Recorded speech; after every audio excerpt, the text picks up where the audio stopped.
Hello everyone, welcome to How to Browse YouTube channel. In this video I'll show you how to go in isolation mode in Blender. So let's jump right into the video.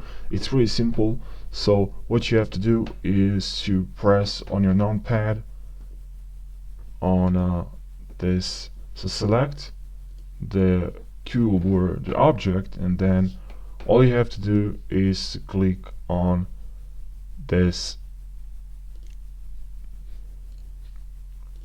Okay, and now when you click on slash, you will go in isolation mode. If you want to exit, just click on slash again.